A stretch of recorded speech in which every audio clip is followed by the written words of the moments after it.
செஞ்சோலையில் படுகொலை செய்யப்பட்ட எங்கள் மாணவ செல்வங்கள்.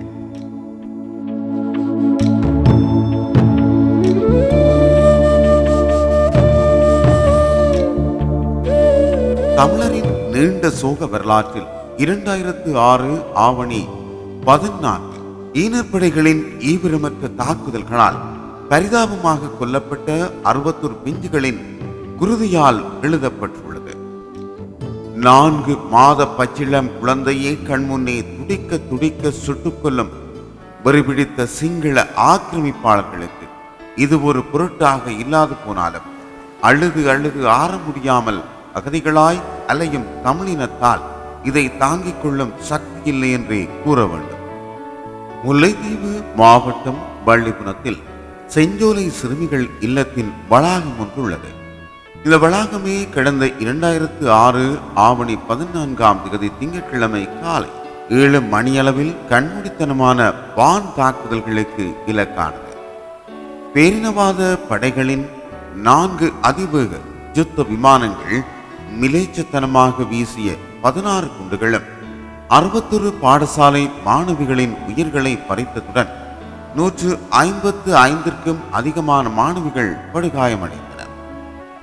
கொல்லப்பட்டவர்களில் சிலரது உடல்கள் சிதறியபடி காணப்பட்டன. காயமடைந்தவர்களில் 25 மாணவிகளது நிலைமை கவலைக்கிடமாக உள்ளதாக வைத்தியசாலை வட்டாரங்கள் தெரிவித்திருந்தன. காயமடைந்தவர்களில் பலர் அவயவங்களை இழந்திருந்ததாகவும் சிலர் கைகள் கால்கள் இரண்டையும் இழந்திருப்பதாகவும் கூறப்பட்டது. காயம் அடைந்தவர்கள் முல்லைத்தீவு, புதுக்குடியிருப்பு, தர்மபுரம், கிளிநொச்சி ஆகிய பொது வைத்தியசாலைகளிலும் தனியார் வைத்தியசாலைகளிலும் உடனடியாக அனுமதிக்கப்பட்டிருந்தனர். தமது பிள்ளைகள் தங்கியிருந்த பகுதி மீது குண்டு தாக்குதல்கள் இடம்பெற்றதை அறிந்த பெற்றோர் அலறி அடித்தவாறு செஞ்சோலை வளாகத்துக்கு ஓடி வந்தனர். கொல்லப்பட்டவர்களில் தமது பிள்ளையும் உள்ளாளா என்ற ஏக்கத்துடன் இறந்து கிடந்த மாணவிகளை தேடிய குடும்பத்தினர் கொல்லப்பட்ட தமது பிள்ளைதான் என தெரிந்ததும் கதறிய கதறல்கள் அங்கிருந்த அனைவரையும் அழ வைத்து விட்டது.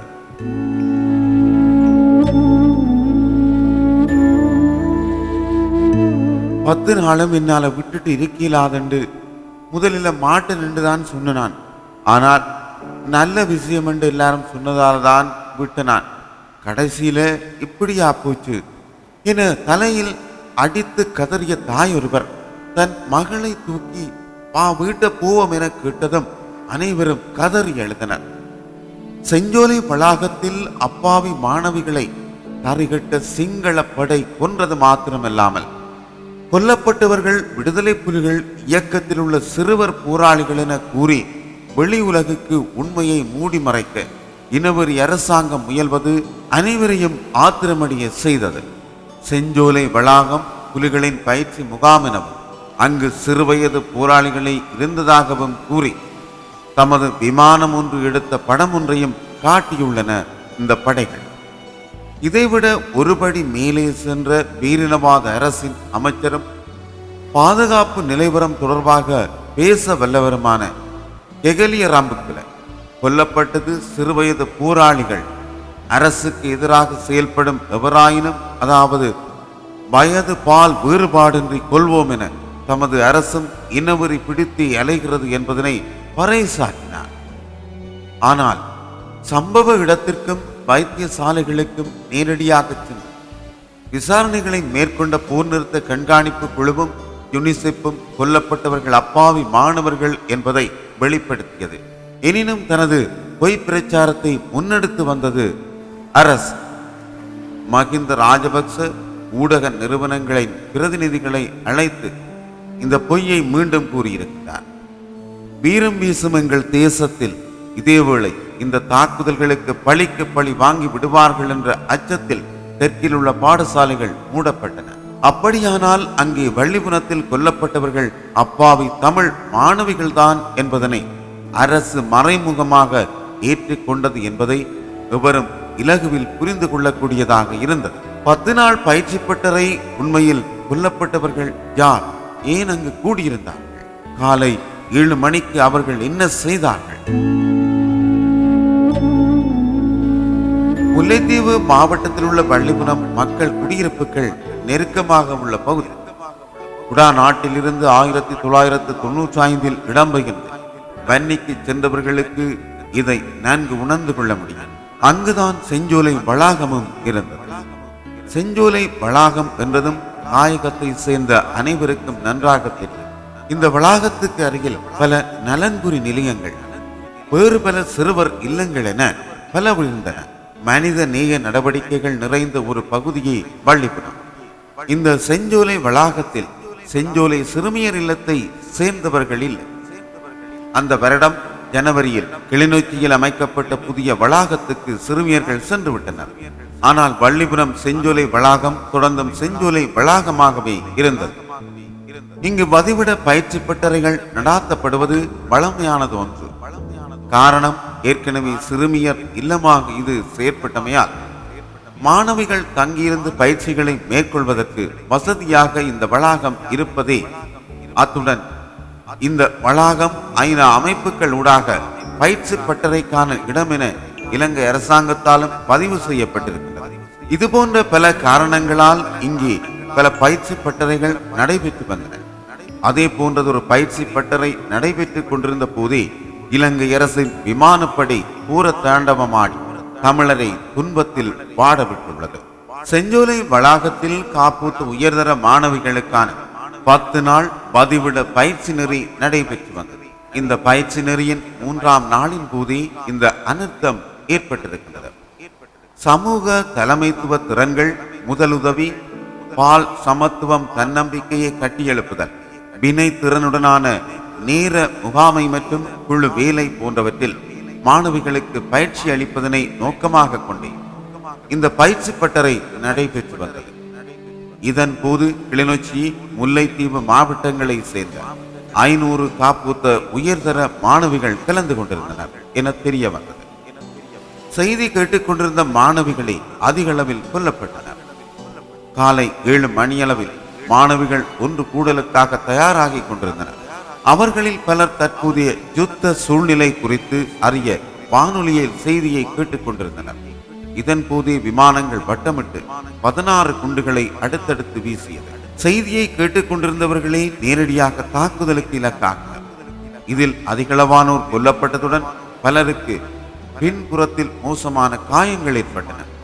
வேறு வேலைகளில் இருந்த மாணவிகள் அருகே இருந்த காட்டு பகுதிக்குள் ஓடி விட்டனர் என விடுதலை புலிகளின் சமாதான செயலகம் விடுத்திருக்கும் இடைக்கால அறிக்கையில் கூறப்பட்டிருந்தது.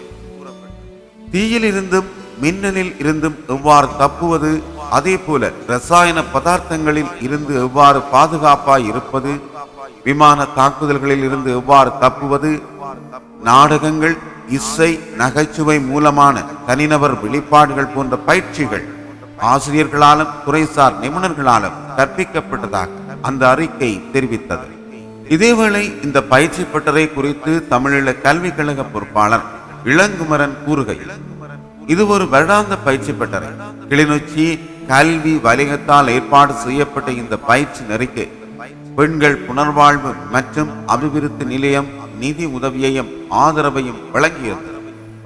கிளிநொச்சி, முல்லைத்தீவு, ஒட்டுசுட்டான் ஆகிய கல்வி வலயங்களுக்கு உட்பட்ட 18 பாடசாலைகளை சேர்ந்த உயர்தர மாணவிகளும் வேறு கல்வி நிலையங்களை சேர்ந்த தெரிவு செய்யப்பட்ட பெண்களும் இந்த பயிற்சியில் பங்கெடுத்திருந்தனர். சிங்கள அரசு தமிழ் சமூகத்தின் கல்வி உரிமையை மறுத்துள்ளது. வரலாற்றில் சிங்கள தீவிரவாதிகள் எப்போதும் தாக்கியே வந்துள்ளனர் என தெரிவித்திருந்தார்.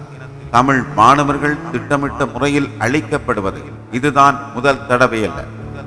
அரசின் முப்படைகளினதும் வெறியாட்டத்தால் அப்பாவி தமிழர்கள் பட்டபாடு வார்த்தைகளால் எழுதிவிட முடியாது. ஏனெனில் அந்த பலியை பதிவு செய்யவும் ஆற்றல் இந்த வார்த்தைகளுக்கு இல்லை. 2 தசாப்தங்களுக்கு மேலாக தொடரும் போரில் பேரினவாத அரச படைகள் பாவித்த மிக பயங்கரமான விமானங்கள் பல. அவை விடுதலை புலிகளை தாக்கியதை விட பொதுமக்களையே பலி கொண்டன. இன்று தமிழர் தாயகத்தை விட்டு வெளியேறி புலத்தில் உள்ளவர்களாலும் சரி, வடகிழக்குக்கு வெளியே இருக்கும் வளர்ந்தவர்கள் ஆனாலும் சரி, விமான தாக்குதல்களில் அனுபவப்பட்டவர்களாகவே இருப்பார்கள். அன்று கெலி, சீப்ளின், சியாமாச்செட்டி, அண்டனோப், சகடை, புக்காராயன தொடங்கி தமிழரின் உயிர் குடித்த விமானங்கள் தாயகத்தின் வானில் தலை காட்ட முடியாத நிலையில் மிக்கென்றும் கிபிரென்றும் சூப்பர்சோனிக் என்றும் அப்பாவி தமிழரின் உயிர் குடிக்க அனுப்பப்பட்டது. இலங்கை விமானப்படைகள் தமிழர் தாயகத்தின் மேற்கொண்ட கண்மூடித்தனமான தாக்குதல்கள் ஏராளம். இதில் பள்ளி மாணவர்கள் பச்சிளம் குழந்தைகளை வகை தொகையின்றி பலியெடுத்த வரலாறு மிக கொடியது. குறிப்பாக 1995 ஆண்டு செப்டம்பர் 22ஆம் தேதியன்று நாகர்கோவில் மத்திய பாடசாலை சிறார்களின் படுகொலை நடைபெற்றது. இதிலே கொல்லப்பட்டவர்களில் 6 வயது குழந்தை முதல் 16 வயது சிறுவன் வரை அடங்குகின்றார்கள். இது பாடசாலை மாணவர்கள் படையினரால் குண்டோடு அழிக்கப்பட்ட மற்றொரு சம்பவம். இதைவிட மாணவர்கள், குழந்தைகள், பெண்கள், வயோதிபர்கள் என எதுவித வேறுபாடுகளுமின்றி கொல்லப்பட்ட சம்பவங்கள் ஏராளம். குமுதினி படகில் பயணித்த பலரை 1984ஆம் ஆண்டு கடற்படை வெட்டியும் குத்தியும் கொண்டது. இதில் 6 மாத பச்சிளம் பாலகன் துப்பாக்கியில் உள்ள கத்தியால் கடற்படையினரால் குத்தி கொலை செய்யப்பட்டார். 3 முறை அந்த பிஞ்சு நெஞ்சில் குத்தி கொண்ட கடற்படை தொடர்ந்தும் தமிழர் தாயகத்திலே நிலை கொண்டிருந்தது. இவ்வாறு இலங்கை அரசின் முப்படைகளும் மேற்கொள்ளும் தாக்குதல்களால் அப்பாவி தமிழ் மக்கள் இழந்த உயிர்கள், உடைமைகள் ஏராளம். ஆனால் தமது கண்மூடித்தனமான தாக்குதல்களை மேற்கொண்டு விட்டு அதற்கு பொய்யான, அதற்கு ஒப்பான விளக்கங்களை வீரவாதிகள் மாத்திரமன்றி சிங்களத்துவ ஊடகங்களும் கூறி வந்தன. இதற்கு தமிழக முதல்வர் மு. கருணாநிதி கூறியுள்ளதை பதிலாக முன்வைக்கலாம். இனவெறி இதயமற்றோர் நடத்திய முல்லைத்தீவு படுகொலைக்கு சமாதானம் சொல்வது போன்ற சண்டாளத்தனம் கொடுமையானது. இலங்கையில் நடைபெறும் அராஜகங்களுக்கு இந்த பழமொழியும் நன்றாக பொருந்தும். பே ஆட்சி செய்தால் பிணம் தின்னும் சாத்திரங்கள் என்பதே அது. காலம் இங்கு பேசும், கதையாவும் இங்கு கூறும். இனவெறியன் வானிறக்கன் செயலால் சோலையில் உங்கள் உதிரம் கண்ட காற்றும் இங்கு சோக கீதம் இசைக்கும். பாசம் வைத்த உறவுகள் தவிக்கிறோம், பாரினில் உங்கள் நினைவுடன் ஏக்கத்துடன் வாழ்கிறோம். உங்களை காணும் அந்த நாள் வரை உறங்காது எங்கள் விழிகள்.